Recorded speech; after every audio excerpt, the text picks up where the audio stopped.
Pemirsa, keputusan Presiden Joko Widodo menunjuk sejumlah nama baru di kabinetnya menyiratkan arah dukungan politik Joko Widodo di Pilpres 2024. Reshuffle kali ini dinilai lebih bernuansa politis, alih-alih untuk kepentingan kerja pemerintah.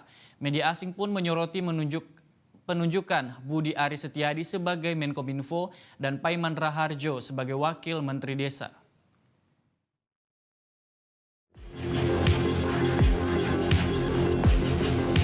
Semuanya bisa dikejar, dipercepat semuanya.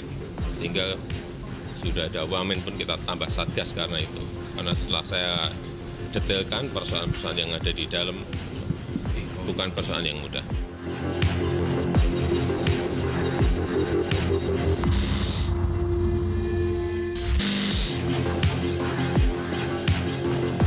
Sejumlah nama baru muncul di jajaran Kabinet Pemerintahan Joko Widodo Ma'ruf Amin. Usai Presiden melantik Menkominfo, 5 wakil menteri dan 2 anggota Dewan Pertimbangan Presiden.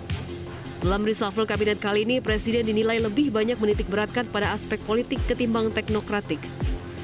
Sebut saja Menkominfo Budi Aris Setiadi, Wamen BUMN Rosan Ruslani, Wamenak Syaiful Rahmat hingga Jan Faridz di posisi Watimpres. Media Singapura The Straits Times bahkan menyoroti reshuffle kabinet dilakukan beberapa bulan menjelang Pilpres 2024. Budi Aris Setiadi yang ditunjuk sebagai Menkominfo merupakan Ketua Umum Relawan Projo. Sedangkan Paiman Raharjo yang kini menduduki posisi Wakil Menteri Desa, Pembangunan Daerah Tertinggal dan Transmigrasi, juga petinggi relawan sedulur Jokowi. Setelah dilantik, Menkominfo Budi mengaku akan tetap menjadi Ketua Umum Projo dan membentuk Badan Pemenangan Pemilu yang dinahkodai panel Barus, sehingga ia bisa fokus bekerja sebagai menteri.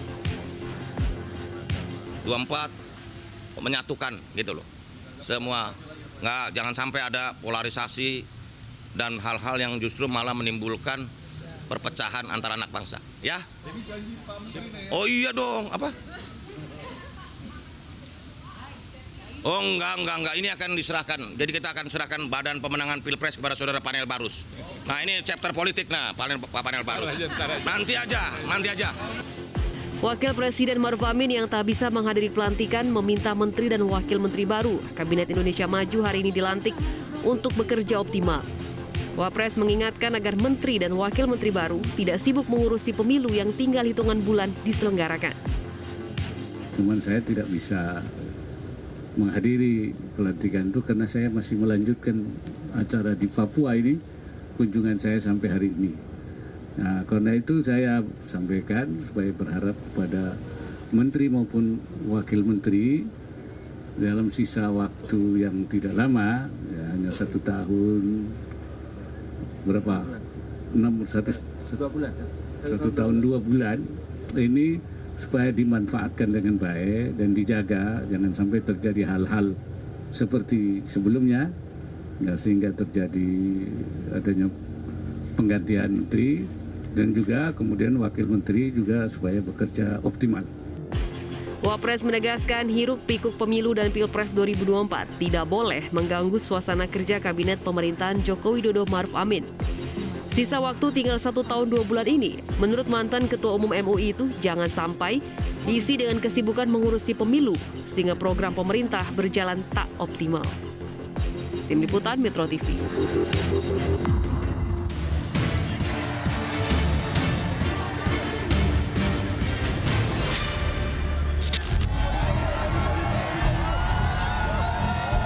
Revolusi mental yang diusung Presiden Joko Widodo menjelang pemilu 2014 sempat menghadirkan harapan baru.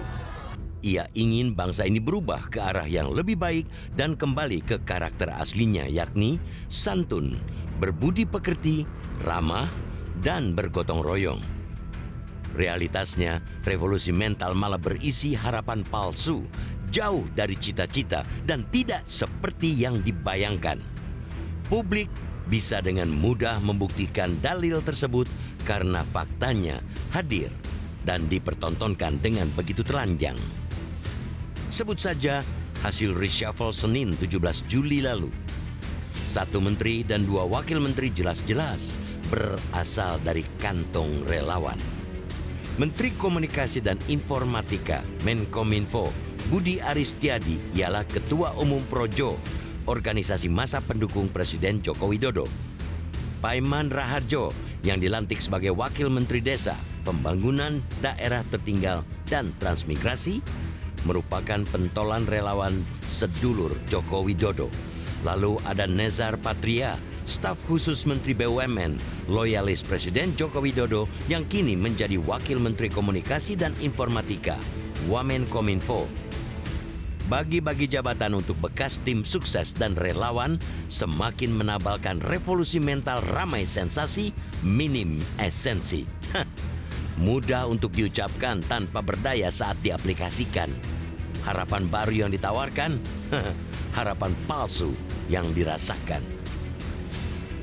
Sehari sebelum reshuffle itu dilaksanakan, Ketua Umum Partai Nasdem Surya Paloh sebenarnya sudah mengirimkan sinyal. Surya mengingatkan agar revolusi mental dengan roh perubahan dan gotong royong jangan sampai mogok di tengah jalan. Tapi apa mau dikata, reshuffle ialah hak prerogatif Presiden. Ia punya kuasa, bagi-bagi kursi menteri pun suka-suka. Bukan didasarkan atas semangat gotong royong, melainkan nafsu agar orang-orang dekatnya ketiban jabatan. Padahal ada ungkapan Jawa yang berbunyi, kacang orang ninggal lanjaran, yang berarti kebiasaan anak selalu meniru dari orang tuanya. Bukan tidak mungkin rakyat di bawah nantinya meniru sikap Joko Widodo yang telah mereduksi makna gotong royong ke persoalan bagi-bagi kekuasaan. Niat menghadirkan revolusi mental sebagai refleksi tajam guna mengembalikan karakter bangsa pada aslinya justru jauh panggang dari api. Mustahil Indonesia berubah ke arah yang lebih baik kalau Joko Widodo selaku penggagas tidak komit dengan ucapannya. Kita tentu harus mengingatkan agar Jokowi betul-betul memanfaatkan sisa waktu pemerintahan yang tinggal 1 tahun 3 bulan. Ejawantahkanlah revolusi mental di setiap sendi kehidupan dengan 5 gerakan perubahan. Gerakan Indonesia Melayani, Gerakan Indonesia Bersih, Gerakan Indonesia Mandiri, Gerakan Indonesia Tertib, dan Gerakan Indonesia Bersatu. Publik betul-betul mengharapkan agar revolusi mental jangan hanya diksi tanpa isi. Jadikanlah revolusi mental sebagai senjata untuk melawan musuh bersama kita, yaitu kebodohan, kemiskinan, dan ketidakadilan.